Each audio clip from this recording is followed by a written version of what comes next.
Les filles m'ont emmené dans la forêt, mais le temps que je marche et que je réalise ce qu'on faisait, il était peut-être trop tard. Il était peut-être trop tard le temps que je marche et qu'on réalise ce qu'on faisait. Elles m'ont emmené alors à un endroit simple, calme, qui n'était pas compliqué à trouver. Je marchais avec elles dans la forêt, et le temps que je réalise une seconde ce que elles faisaient, j'étais sur le bord d'une falaise. J'étais en train de marcher sur le bord d'une falaise. Je n'étais pas en danger parce qu'elles étaient à côté de moi. Elles étaient à côté de moi, et il y en avait une qui me tenait la main et l'autre marchait derrière moi. De temps en temps, elles me dépassaient et marchaient devant moi. On marchait en équilibre, l'un devant l'autre, on marchait en équilibre sur le bord de la falaise. Elles m'ont emmené à une maison qui était presque détruite, mais pas totalement. Elle était presque détruite, mais pas totalement. Juste au-dessus, il y avait la pleine lune, comme si elle était posée là. Comme si elle était posée là, il y avait la pleine lune qui éclairait cette maison. Cette maison était presque détruite, surtout le toit. Le toit était entièrement détruit, et les poutres, qui étaient en fer, en métal, tombaient. J'entendais le fer et le métal grincer, et j'entendais le bois qui se détruisait, qui était en train de craquer et de travailler. Il y avait un vent fort à l'intérieur. À l'intérieur, il y avait un vent fort. Alors je me suis assis par terre. Je me suis assis par terre et j'ai regardé devant moi. Devant moi, les filles ont poussé un coffre et elles l'ont mis juste devant. Je me suis reculé un peu plus parce que je ne savais pas ce que c'était. Je ne savais pas ce que c'était, je me suis reculé un peu plus. Une fois contre le mur, elles sont venues avec moi. Elles sont venues avec moi prendre le coffre et elles l'ont mis à côté de moi. Je me suis relevé contre le mur, sur mes deux jambes contre le mur. Je me suis relevé et je regardais ce coffre méfiant. Méfiant, je le regardais et les filles m'ont dit qu'il n'y avait pas de quoi avoir peur. Je me suis réassis par terre, devant le coffre, les genoux par terre. Les genoux par terre, je me suis assis. J'ai mis mes mains par terre et j'ai senti que le sol était mouillé.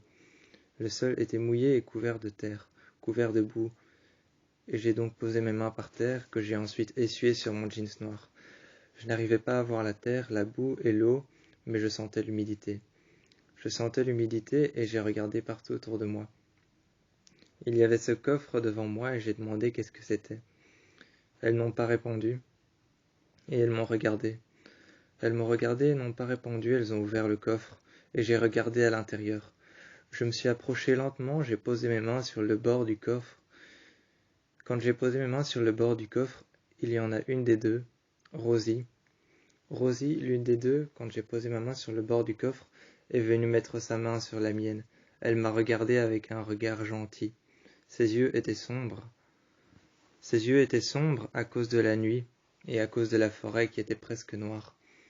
La forêt qui était presque noire et qui était obscure, ses yeux étaient presque sombres, ils n'étaient plus bruns. J'ai vu qu'à côté de moi, il y avait Leïla qui était arrivée. Et Leïla qui était arrivée s'est mise juste à côté de moi et a mis sa main sur mon épaule.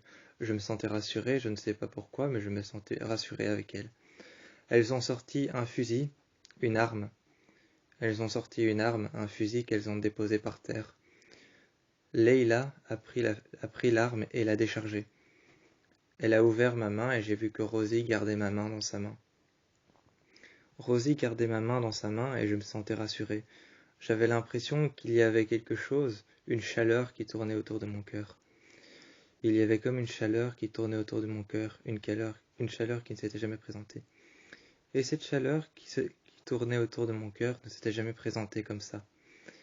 J'avais l'impression aussi qu'il y avait une protection autour de moi. J'avais l'impression d'être protégé par quelqu'un, par ses sentiments, par ce qu'elle ressentait, ce qu'elle avait envie de ressentir, et ce qu'elle avait peut-être jamais ressenti comme moi. Moi, je me sentais bien, je me sentais à l'abri avec elle. Je me ressentais à l'abri avec elle.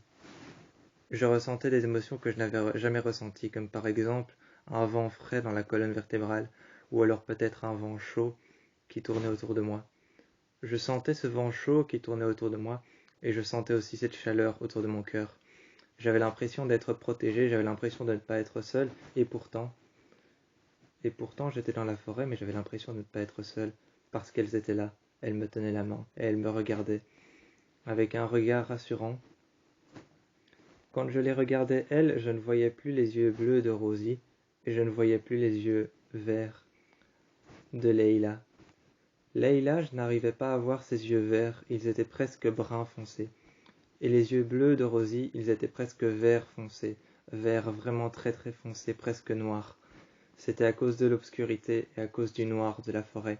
Je regardais les arbres que j'entendais grincer tout autour de moi, et je les regardais elles, mais pourtant j'avais cette chaleur autour de mon cœur, et je me sentais en sécurité avec elles deux.